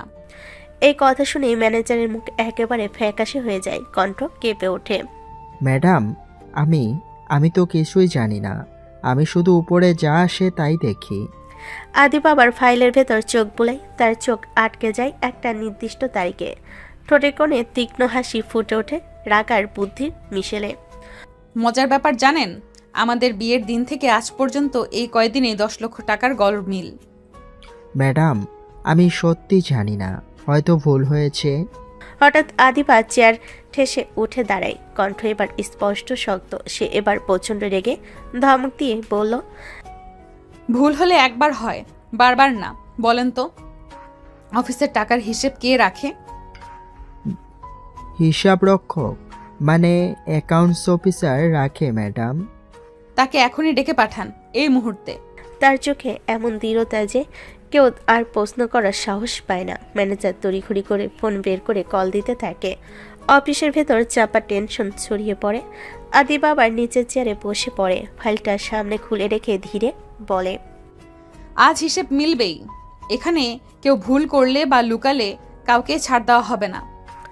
ঘরে বাতাস ভারী হয়ে ওঠে। সবাই বুঝে যায় আজ শুধু হিসাবে নয়, সত্যের মুখোমুখি হওয়ার দিন। অ্যাকাউন্টস ম্যানেজার ভেতরে ঢুকতে ঘরের ভেতর আরও নিস্তব্ধতা নেমে আসে। লোকটার কপালে ঘাম, চোখে অস্বস্তি। আদিবা চেয়ারে হেলান দিয়ে বসে আছে, কিন্তু চোখের দৃষ্টি ঠান্ডা না, ভীষণ তীক্ষ্ণ। আদিবা ফাইলটা টেবিলে ঠেসে বলে, হিসাবটা দেখান। ম্যাডাম, আমার কাছে যে কাগজ আছে আমি শুধু সেটার হিসাব রাখি, এর বাইরে কিছু জানি না। যা দেওয়া হয় তাই এন্ট্রি করি। এই কথা শুনে আদিবার রাগ যেন আর ধরে না। সে হঠাৎ দাঁড়িয়ে যায়। বাহ, আপনারা সবাই খুব সুবিধার জায়গায় আছেন দেখছি। কেউ কিছু জানেন না, তাহলে জানে কে? আজ থেকে একটা টাকাও যদি গরমিল পাই তাহলে মনে রাখবেন, আজ না সবাই চাকরি হারাবেন। একজন না, সবাই চাকরি হারাবেন। আমি কাউকে ছাড় দেব না। ম্যানেজার আর অ্যাকাউন্টস ম্যানেজার দুজনেই মাথা নিচু করে দাঁড়িয়ে থাকে। আদিবা আর কিছু বলে না। ফাইল বন্ধ করে সোজা দরজার দিকে হাঁটে। বেরিয়ে যাওয়ার সময় শুধু একবার পিছনে তাকিয়ে বলে, হিসাব আজ থেকে ক্লিয়ার চাই, কোনো বাহানা শুনবো না। দরজা বন্ধতে অফিসের চাপা গুঞ্জন শুরু হয়। আদিবা করিডোর দিয়ে হাঁটছে, তখনই ফোনটা বেজে ওঠে। স্ক্রিনে নীলের নাম। সে বিরক্ত মুখে কল রিসিভ করে। হ্যাঁ। কি হয়েছে ম্যাম, এত রেগে আছেন কেন? অফিসে প্রচন্ড ঝামেলা, হিসেবের 12টা বাজিয়ে রেখেছে সবাই। কি ধরনের ঝামেলা? তোমার উচিত ছিল বুড়ো বাবাকে বসিয়ে না রেখে নিজেই আগেই দায়িত্ব নেওয়া। এত বড় ব্যবসা আর কেউ কিছু জানে না, এটা কি হয়? বুঝতে পারছি, কিন্তু এখন তুমি আছো না, তুমি সামলে নিতে পারবে আমি জানি। পারবো বলেই তো এখানে দাঁড়িয়ে আছি, কিন্তু সবাইকে সোজা করতে সময় লাগবে। রাগ কমাও, সন্ধ্যায় বাসায় কথা বলবো। তুমি শক্ত আছো, এটা ওরা আজ বুঝে গেছে। দীপা ফোন নামিয়ে নেয়। চোখে ক্লান্তি, কিন্তু তার ভেতরের সিদ্ধান্ত স্পষ্ট। এই অফিসে আর কোনো গরমিল চলবে না। আজ থেকে নিয়ম বদলাবে, আর সেই নিয়মেই নামই হবে আদিবা। সন্ধ্যার নরম আলোয় বাড়িতে ঢুকতে আদিবার শরীরটা একটু হালকা লাগলেও মনের ভেতর চাপা ভার রয়ে যায়। সারাদিনের হিসেব গরমিল মানুষের মুখোশ সব মিলিয়ে মাথা ঝিমঝিম করছে। ড্রয়িং রুমে বসে থাকা নীলের মা তাকে হালকা হাসলেন। অফিস কেমন লাগলো মা? আদিবা ব্যাগটা পাশে রেখে বসে, কণ্ঠটা শান্ত কিন্তু ভেতরে অভিজ্ঞতা লুকানো যায় না। ভালোই লেগেছে মা, তবে বুঝলাম অনেকেই আছেন যারা বাবাকে ঠকাচ্ছেন। কি বলছো মা? ঠকাচ্ছ মানে? কাউকে অন্ধের মতো বিশ্বাস করা ঠিক না মা। বিশ্বাস করলে অনেক সময় ঠকতে হয়। হিসাবের মধ্যে গরমিল আছে, ছোট ছোট কিন্তু ভয়ঙ্কর। নীলের মা দীর্ঘশ্বাস ফেলেন, বয়সের ভারে কণ্ঠটা নরম হয়ে আসে। সে জানে বুড়ো মানুষ আর কত সামলাবে, ছেলেটা বোঝে না কিছু। আমরা তো ভেবেছিলাম সব ঠিকই চলছে। তোমার শ্বশুরও খুব মানুষকে বিশ্বাস করতেন। বিশ্বাস ভালো জিনিস মা, কিন্তু চোখ খোলা রেখে বিশ্বাস করতে হয়, না হলে সুযোগ নেয় মানুষ। তুমি আছো এখন, সব দেখে শুনে রেখো মা। আমাদের চোখে যা ধরা পড়েনি তোমার চোখে নিশ্চয়ই পড়বে। এই কথাই আদিবার বুকের ভেতর অদ্ভুত এক দায়িত্ববোধ কাজ করে। সে হালকা হাসে। চেষ্টা করব মা। যাও, রাগ করে বসে থেকো না, ফ্রেশ হয়ে এসো, আমি চা দিচ্ছি। ধন্যবাদ মা। রুমের দিকে যেতে যেতে আদিবার মনে হয় এই বাড়িটা, এই মানুষগুলো, এই দায়িত্ব সবকিছুই ধীরে ধীরে তার নিজের হয়ে যাচ্ছে। আর সে জানে এবার আর কারোর অবহেলা বা ঠকানো সে চুপচাপ মেনে নেবে না। ফ্রেশ হয়ে এসে আদিবা চায়ের কাপ হাতে বসে আছে। নীলের মায়ের সাথে হালকা গল্প চলছে, কে কি রান্না জানে, অফিসে কেমন কাজের চাপ, এসব টুকটাক কথা। চায়ের ধোয়ার সাথে সাথে মনটাও একটু হালকা হয়ে এসেছে আদিবার। হঠাৎই কলিং বেল একের পর এক বাজতে শুরু করলো। নীলের মা উঠতে নিলে আদিবা সঙ্গে সঙ্গেই বলে উঠল, মা আপনি বসুন, আমি যাচ্ছি। আদিবার দরজার দিকে এগিয়ে গিয়ে খুলতেই চোখে পড়ল নীল। অফিসের ফর্মাল শার্ট, গলায় টাই ঢিলা করা, মুখে সেই দুষ্টু চেনা হাসি। আদিবা একটু অবাক হয়ে বলে, তুমি এত তাড়াতাড়ি? সে সরে যেতে নিলেই নীল হঠাৎ তার হাত টেনে নেয়। সে এক মুহূর্তের জন্য আদিবার ঠোঁটে ঠুস করে একটা চুমু এঁকে দেয়। আদিবা কিছু বুঝে ওঠার আগে নীল হাতে একটা ফুচকার প্যাকেট এগিয়ে দেয়। সারাদিন ম্যাডাম রাগে ছিলেন, ভাবলাম একটু মিষ্টি দিলে রাগ কমবে। আদিবা প্রথমে ভুরু কুঁচকে তাকায়, তারপর ফুচকার দিকে চোখ পড়তে সব অভিমান গলে যায়। ঠোঁটে কোনো লাজুক হাসি ফুটে ওঠে। জানিনি তো কিভাবে মন ভালো করতে হয়। স্বামীর দায়িত্ব তো। আদিবা ফুচকা হাতি নিয়ে একটুখানি চোখ রাঙায়। সে জানে ভিতরে মা বসে আছে, যদি দেখে ফেলতো তাহলে কি হতো। দরজার সামনে এইসব করো কেন? নিজের বউকে চুমু খাওয়ায় কি কোনো আইন আছে নাকি? আদিবা আর কিছু না বলে ভেতরে ঢুকে যায়। নীল পেছন পেছন ঢোকে। নীলের মা দূর থেকে দেখে হেসে বলে, এসেছিস নীল, চা খা। আজ চায়ের সাথে ফুচকাও আছে। আদিবা ফুচকায় এক কামড় দিয়ে মনে মনে ভাবে, সারাদিনের সব চাপ, সব রাগ এই মানুষটার একটুখানি আদরেই কোথাও যেন মিলিয়ে যাচ্ছে। আদিবা হঠাৎই হেসে ওঠে। আজ আমি রান্না করব, তোমরা খেয়ে বলবে কেমন হয়েছে। ইস, কি বলো, আমার বউয়ের হাত পুড়ে যাবে। এই কথা শুনে নীলের মা এগিয়ে এসে কানের কাছে হাত দিয়ে হালকা টান দেয়। এই ছেলে, আমি সারা জীবন রান্না করছি, কখনো তো বলিস না মা হাত পুড়ে যাবে। আরে মা, আসলে ওনার রান্না খাওয়া যাবে না ভেবে একটু পাম মেরেছি। আদিবা চোখ সরু করে তাকায়, ঠোঁটে এক চিলতে দুষ্টু হাসি, যেন সে বুঝতে পেরেছে নীল লজ্জায় পড়ে কথা ঘুরিয়েছে। ধুবু সে বলে, আচ্ছা আগে রান্না করি, তারপর দেখো খাওয়া যায় কি যায় না, চেটে পুটে খেতে হয়। চ্যালেঞ্জ নিলাম। যাও মা, আশেপাশে আছি, দরকার হলে ডাকবে। আদিবা রান্নাঘরে ঢুকে শাড়ির আঁচল গুছিয়ে নেয়, চুলে একটা ক্লিপ লাগিয়ে কাজ শুরু করে। পেঁয়াজ ভাজা শুরু হতেই ঘ্রাণে পুরো ঘর ভরে যায়। আদিবা মন দিয়ে মাংস ম্যারিনেট করে মশলা কষায়, প্রতিটা ধাপে যেন নিজের যত্ন আর ভালোবাসার টুকু মিশিয়ে দেয়। নীল দূর থেকে রান্নাঘরের দিকে তাকিয়ে থাকে, মায়ের পাশে দাঁড়িয়ে ফিসফিস করে বলে, মা, ওকে আজ অন্যরকম লাগছে না? বউ হয়েছে বলেই তো দায়িত্ব নিলে মানুষ বদলায় রে। কি কথা হচ্ছে ওখানে? আমার নামে নালিশ না তো? না না, প্রশংসা করছি। ঘণ্টাখানেক পর আদিবা গরম গরম বিরিয়ানি সাজিয়ে নিয়ে আসে। পোলাও ঝরঝরে, মাংস নরম, উপর দিয়ে ঘি আর বেরেস্তার গন্ধ। আদিবা একটু নার্ভাস গলাই বলে, আচ্ছা খেয়ে দেখো। নীল প্রথমে এক চামচ নেয়, মুখে দিতে চোখ বড় হয়ে যায়। ওরে বাবা, এত সুন্দর রান্না করে তার বাবা, সে তো জানতই না। আরে এটা তো সত্যি অসাধারণ। মা, দারুণ হয়েছে, এত সুন্দর স্বাদ। সত্যি আমি তো বলেছিলাম না খাওয়া যাবে না, ভুল ছিল আমার। এখন তো চেটে পুটে খেতে মন চাইছে। বেশি কথা বলো না, খাও। আজ বুঝলাম তুমি শুধু সুন্দর নও, তুমি আমার ঘরটাও সুন্দর করে দিচ্ছ। এই কথাই আদিবার বুকের ভেতরটা কেমন করে ওঠে। সে কিছু না বলে চুপচাপ বসে থাকে, কিন্তু মুখের হাসিটা আর লুকাতে পারে না। নীলের মা আদিবার দিকে তাকিয়ে মায়া ভরা গলায় বলেন, সে মা, এতক্ষণ রান্না করলে ঘেমে একাকার হয়ে গেছো, যাও ফ্রেশ হয়ে আসো, তারপর সবাই একসাথে খাবো। আচ্ছা মা। ধীরে ধীরে সিঁড়ির দিকে এগিয়ে গেল। রান্নাঘরে গরম আর পরিশ্রমে শরীর ক্লান্ত, কিন্তু মনটা অদ্ভুত এক তৃপ্তিতে ভরা। কিছুক্ষণ নীরবতা। নীলের মায়ের মুখের দিকে তাকিয়ে হঠাৎ লক্ষ্য করলো মা যেন চিন্তায় ডুবে গেছেন। চোখে এক অজানা ভয়, কপালে ভাঁজ। কি হয়েছে মা, এত চিন্তিত লাগছে কেন? আদিবা তো এখন বিয়েটা মেনে নিয়েছে, আমাদের সংসারটাও গুছিয়ে নিচ্ছে, কিন্তু যদি কোনোদিন সত্যিটা জানতে পারে, তখন যদি ভাবে আমরা ওর সাথে অন্যায় করেছি। এই জন্যই তো আমি বিয়েটা করতে চাইনি মা, ভয় ছিল একদিন যদিও বুঝে ফেলে সবটা, যদি ভাবে আমরা ওকে ঠকিয়েছি, তখন যদি আমাকে ছেড়ে চলে যায়। মা হয়ে আমি চাইনি কাউকে কষ্ট দিতে, কিন্তু পরিস্থিতি এমন ছিল। এখন শুধু ভয় লাগে যদি আদিবা আমাদের ভুল বোঝে। ঠিক সেই মুহূর্তে সিঁড়ির ধাপে দাঁড়িয়ে আদিবা থমকে গেল। উপরে নামার সময় কথাগুলো তার কানে এসে আসছে পড়ল। সত্যিটা ভুল, ঠকিয়েছি, ছেড়ে চলে যাবে। তার বুকের ভেতরটা হঠাৎ ফাঁকা হয়ে গেল। কি সত্যি, কোন ভুল? এমন কি আছে যেটা জানলে আমি এই সম্পর্ক মানব না? মুহূর্তের মধ্যে হাজার প্রশ্ন মাথার ভেতর ঘুরতে লাগলো। নীলের কথা, নীলের মায়ের দুশ্চিন্তা, সব মিলে একটা অদৃশ্য দেওয়াল যেন হঠাৎ দাঁড়িয়ে গেল তার সামনে। কিন্তু আদিবা নিজের মুখে এক ফোঁটা ভাবও ফুটতে দিল না। একটা গভীর শ্বাস নিয়ে সে স্বাভাবিক ভঙ্গিতে নিচে নামলো। নামতে নামতেই হালকা হাসি এনে বলল, আমি এসে গেছি, চলো একসাথে খাবো। নীল আর তার মা দুজনেই চমকে উঠল। মা তাড়াতাড়ি মুখের ভাব সামলে নিয়ে বললেন, আচ্ছা মা, আয় আয়। হ্যাঁ চলো, অনেক ক্ষুধা লেগেছে। তিনজন একসাথে টেবিলে বসলো। থালায় খাবার পড়লো, হাসি ঠাট্টাও চলো।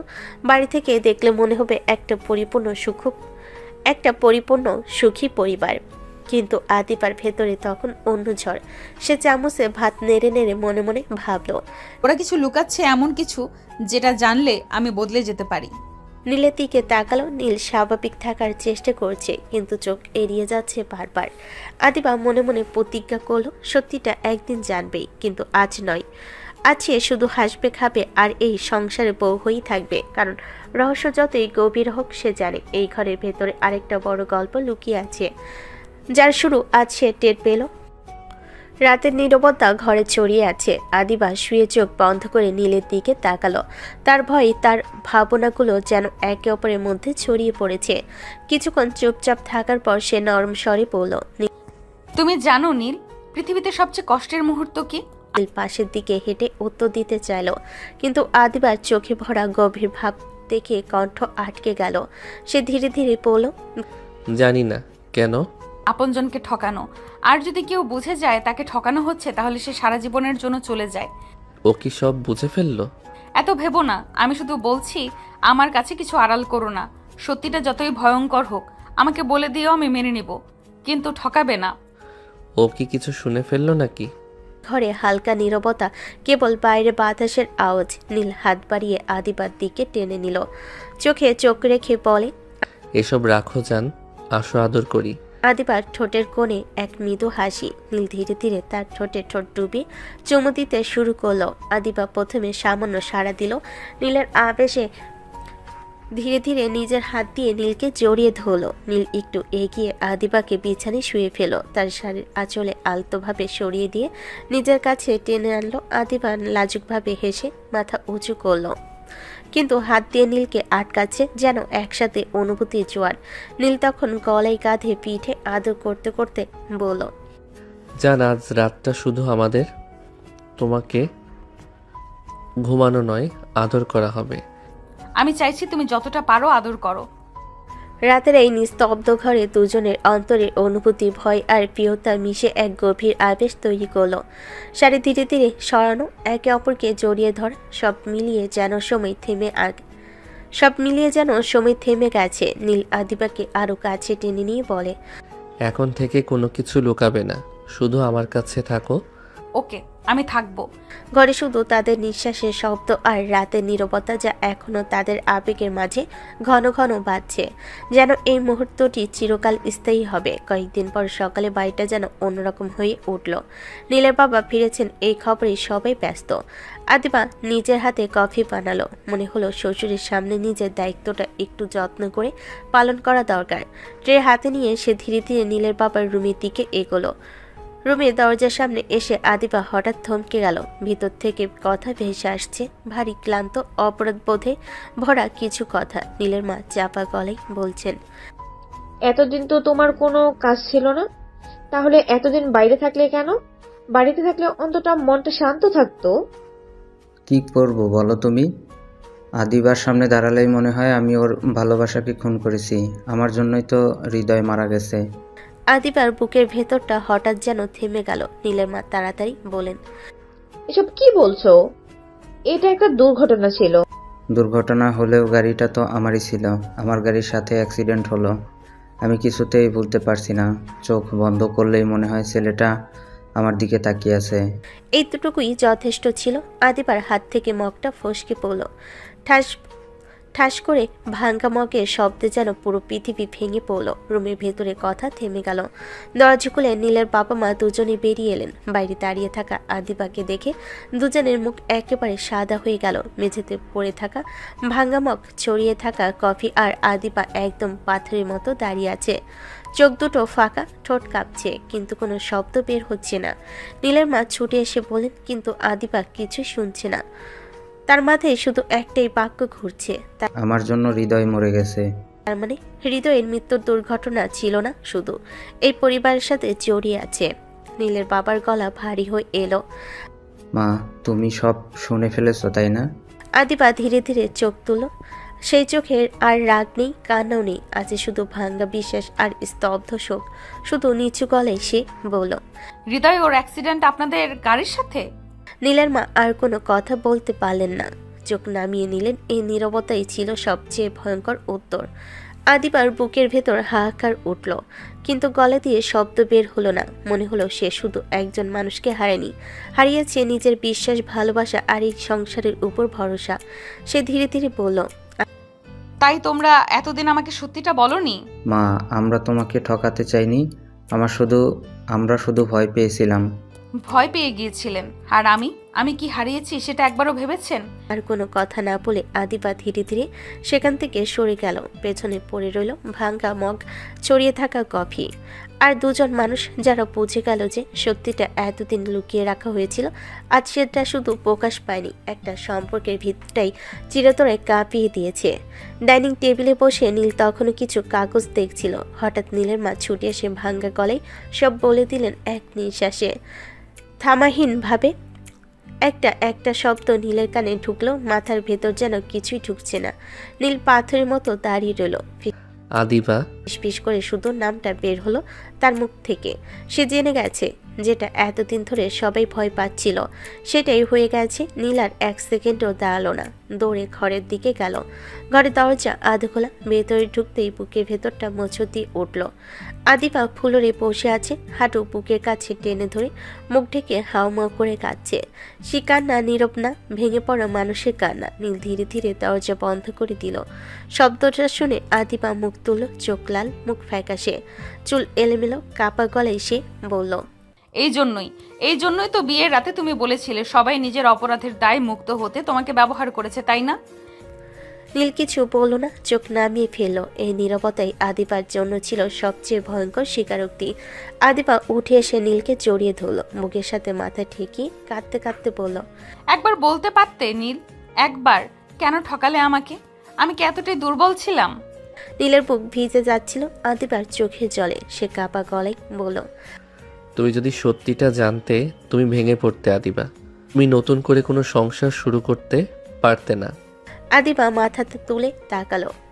সেই চোখে তখন ভালোবাসা নেই, রাগও নেই, আজ শুধু গভীর ক্ষত। তাই বলে জানাবে না? আমার সিদ্ধান্ত নেওয়ার অধিকারটুকুও দিলে না।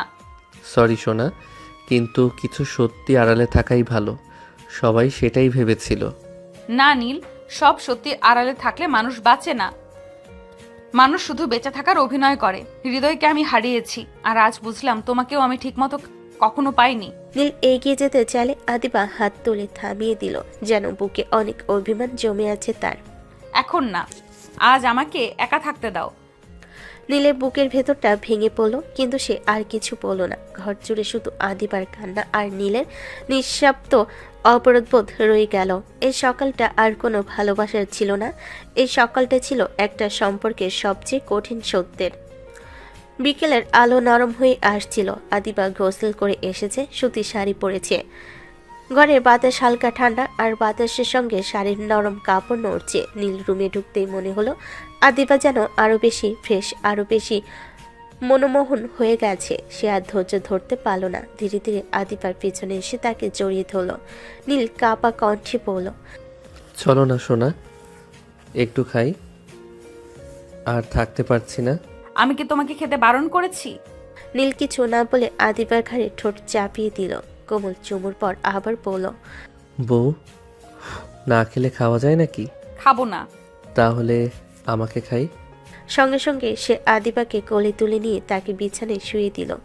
ধীরে ধীরে ঠোঁটে ঠোঁট ডুবিয়ে কিস করতে লাগলো। হাত গলায় কোমরে ঘেঁষে ঘুরে ঘুরে আদর করছিল। আদিবা প্রথমে অবাক, তারপর না বলতে না পেরে শুধু চোখ বন্ধ করলো। নীল গলা থেকে কিস করে নামলো না।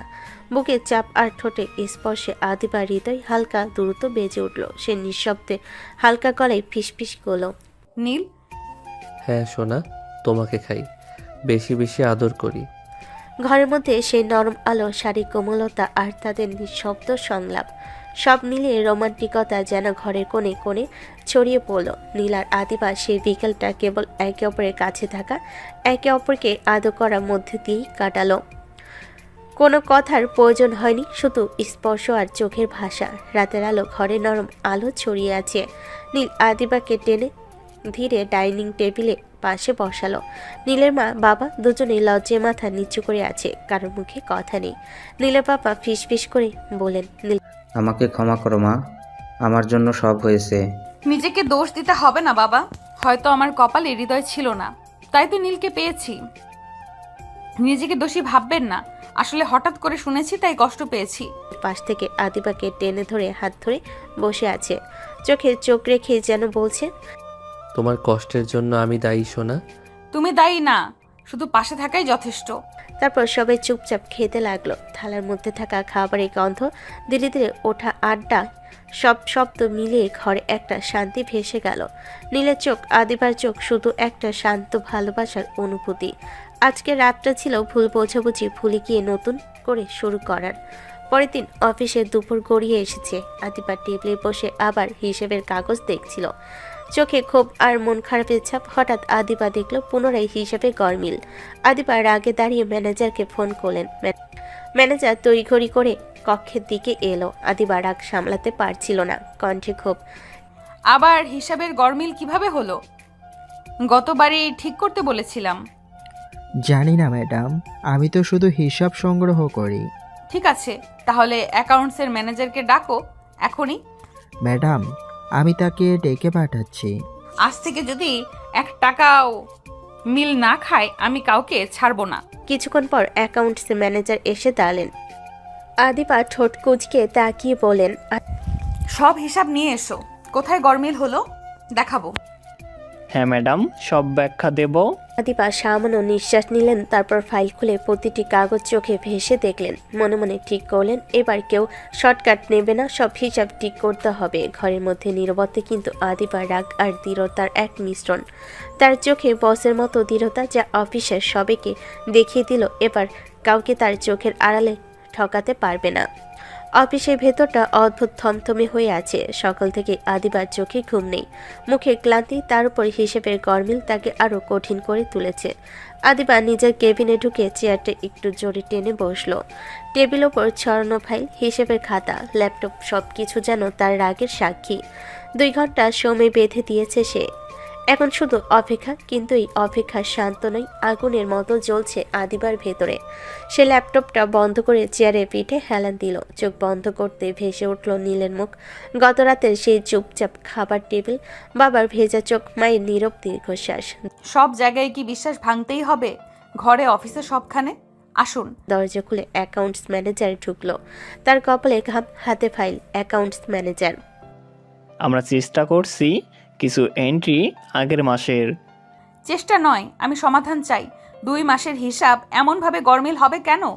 এটা কোনো ছোট দোকান না যে ভুলে ভুলে মিলে যাবে।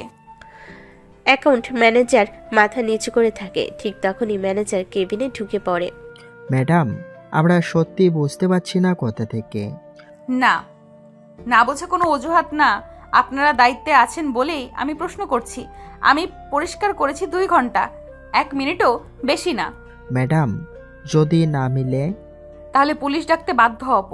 অফিসের সম্মান আমি নিজে নষ্ট করতে চাই না, কিন্তু কেউ যদি করে আমি তাকে ছাড় দেব না। ঘরের ভেতর নিস্তব্ধতা নেমে আসে। দুজনের আর কথা না বলে বেরিয়ে যায়। দরজা বন্ধ হতে আদিবা চেয়ারে বসে পড়ে। বুকের ভেতর জমে থাকা রাগ আর কষ্ট একসাথে চেপে ধরে। সে ফোনটা হাতে নেয়, স্ক্রিনে নীলের নাম। কয়েক সেকেন্ড তাকিয়ে থেকে ফোনটা আবার নামিয়ে রাখে। এখন যদি কথা বলি আমি ভেঙে পড়ব। সে জানালার পাশে গিয়ে দাঁড়ায়। নিচে অফিসের ব্যস্ততা, মানুষের ছোটাছুটি, অথচ তার ভেতরটা স্থির, ভারী। আদিবা জানে এ লড়াই শুধু হিসেবে না, এটা বিশ্বাসের, দায়িত্বের আর নিজের জায়গা ধরে রাখার লড়াই। সে পিছিয়ে যাবে না, কারোর জন্য না। দেওয়াল ঘড়ির কাঁটা টিকটিক করে চলে। 2 ঘন্টার অ্যাকাউন্ট ডাউন শুরু হয়ে গেছে। করিডোরটা প্রায় ফাঁকা। দুপুরের আলো লম্বা জানালা দিয়ে ঢুকে মেঝেতে সাদা রেখা এঁকে দিয়েছে। আদিবা ধীরে ধীরে হাঁটছিল, মাথার ভেতর তখনও হিসেব, নীল আর 2 ঘন্টার সময় সব একসাথে ঘুরপাক খাচ্ছে। হঠাৎ পাশের স্টোররুমের আধা খোলা দরজা থেকে ভেসে এলো ফিসফিসে কথা। শালার বুড়োটাকে মারতে গিয়েছিলাম, ভাগ্যটাই খারাপ, সে না মরে মরল হৃদয় নামের ছেলেটা। আদিবার পা থেমে যায়, বুকের ভেতর কেমন একটা ধাক্কা লাগে। সে নিঃশ্বাস আটকে দরজার পাশে দাঁড়িয়ে পড়ে। তখন তো সব প্ল্যান ঠিকই ছিল। বুড়োটাকে আগে মারবো, তারপর সব হাতাবো। কেউ কিছু বুঝবে না। বুড়ো ছেলেটা তো কিছুই বোঝে না ভেবেছিলাম, কিন্তু হলো উল্টো। হৃদয় ছেলেটা মরল, আর বুড়োর দায় এড়াতে আদিবার সাথে নীলের বিয়ে দিয়ে দিল। মেয়েটা এত চালাক, জানলে আগেই শেষ করে দিতাম। এখন তো কয়েকটা ফাইল খুললেই ঘাম ছুটে যায়। আদিবার চোখে অন্ধকার নেমে আসে, হৃদয়ের নামটা কানে বাজতে থাকে। হঠাৎ করে সবকিছু পরিষ্কার হয়ে যায়। হিসাবের গরমিল, ভয়, অস্বস্তি। এখন কি করব? টাকার হিসাব তো আর মিলবে না। আমরা তো আগেই সব টাকা খরচ করে ফেলছি, ধরাও পড়লে শেষ। ঠিক তখনই দরজাটা ঠাস করে খুলে যায়। আদিবা ভেতরে ঢুকে দাঁড়ায়। মুখে কোনো ভয় নেই, চোখে আগুন। আর মিলানোর দরকার নেই। দুজনে আতকে ওঠে, তার দিকে তাকায়। মুখের রং সাদা হয়ে যায়। আদিবাকে দেখে তার হুঁশ উড়ে যায়। ম্যাডাম, আপনি এখানে? আপনাদের হিসাব এবার জেলখানায় গিয়ে মিলাবে, অফিসে না। ম্যাডাম, ভুল বোঝাবুঝি। ভুল বোঝাবুঝি? খুনের কথা, টাকা লুটের কথা, এগুলো ভুল না, অপরাধ। সে ফোন বের করে নম্বর ডায়াল করে। করিডোরের নীরবতা ভেঙে যায় পুলিশের কলের শব্দে। আদিবার হাত একটু কাঁপে না। হ্যালো, আমি আদিবা বলছি। আমাদের অফিসে বড় ধরনের আর্থিক জালিয়াতি আর একটা খুনের স্বীকারোক্তি পেয়েছি, এখনই পুলিশ পাঠান। ম্যানেজার চেয়ারে বসে পড়ে। অ্যাকাউন্টের লোকের ঠোঁট কাঁপছে, চোখে জল। ফোন নামিয়ে আদিবা গভীর নিঃশ্বাস নেয়। বুকের ভিতর জমে থাকা সব প্রশ্ন, সব অন্ধকার এক মুহূর্তেই আলোতে উঠে এসেছে। হৃদয়, আজ তোমার জন্যই ন্যায় বিচারের দরজা খুলল। দূরে সাইরেনের শব্দ ভেসে আসে। আদিবা জানে এবার আর কেউ পালাতে পারবে না। বাড়ির ভেতর আজ আলাদা একটা শান্তি, যেন বহুদিনে জমে থাকা ভারী বাতাস হালকা হয়ে গেছে। ড্রয়িং রুমে নীলের বাবা চুপচাপ বসেছিলেন, চোখে স্বস্তির জল। এতদিনের অপরাধের বোঝা আজ মাথা থেকে নামলো মা। আসল খুনিরা ধরা পড়ল। আল্লাহ বড় দয়ালু। আমি ভাবতেই পারছি না এত বড় একটা সত্যি এভাবে বেরিয়ে আসবে, সব কিছু যেন সিনেমার মতো। তুমি যদি আজই অফিসে বসতে, হিসাবগুলো নিজের হাতে দেখতে, তাহলে ওরা এত বড় ষড়যন্ত্র করার সাহস পেত না। এই জন্যই তো তুমি সেরা, শুধু আমার স্ত্রী না, আমার শক্তি। রাত নামতেই বাড়িটা নিস্তব্ধ হয়ে আসে। আকাশে তারারা জ্বলজ্বল করছে। আদিবা বেলকনিতে দাঁড়িয়ে আকাশের দিকে তাকিয়ে আছে, মুখে কোনো চাপা কষ্ট নেই। আজ তার চোখে শান্তি। নীল ধীরে এসে পেছন থেকে তাকে জড়িয়ে ধরে। মন খারাপ? না, আজ খুব শান্তি লাগছে। হৃদয়ের খুনিকে নিজের হাতে শাস্তি দিতে পেরেছি, এটাই বড় পাওয়া। আজ তুমি শুধু শক্ত না, অসম্ভব সাহসী ছিলে। সে আদিবার গলায় আলতো করে চুমু দেয়। আদিবা চোখ বন্ধ করে গভীর নিঃশ্বাস নেয়। অনেকদিন পর বুকের ভেতরে জমে থাকা ভার যেন হালকা হয়ে যায়।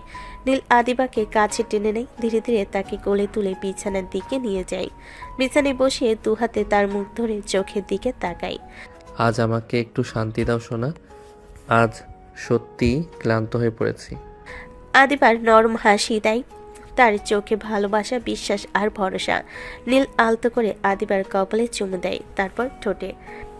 শুধু দুজনের মধ্যে জমে থাকা গভীর অনুভূতির প্রকাশ। আদিবা ধীরে ধীরে নীলের কাঁধে মাথা রাখে। আজ সবকিছু ঠিক জায়গায় এসে দাঁড়িয়েছে নীল। আজ আমরা দুজনেই হালকা। ঘরের আলো নরম হয়ে আসে, বাইরে রাত আরো গভীর হয়। সত্যের ভার নামিয়ে রেখে ভালোবাসা আর শান্তির ভেতর হারিয়ে যায় নীল আর আদিবা এক নতুন ভোরের অপেক্ষায়।